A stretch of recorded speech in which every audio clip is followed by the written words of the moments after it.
So we went to the image boot camp with Kathi with the gals at my work, and what's been interesting is not only do I feel better, but across the department, the gals have really stepped it up. So we come in every day looking classy and really recognizing what everybody's done to improve their image and kind of lean in and step up. So you wearing more dresses? Wearing a lot more dresses, skirts, and just feeling comfortable dressing it up a bit to come into work every day.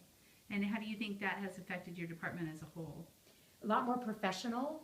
We work with a lot of engineers and technical people who tend to dress very casually, so sometimes you tend to blend in that way. So I think we're definitely making a better impression as a marketing team, and we're really ready for anything that might happen that day because you're always dressed for it.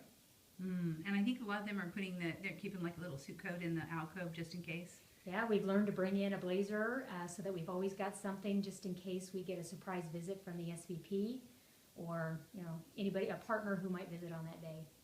Perfect. Thank you so much. Thank you.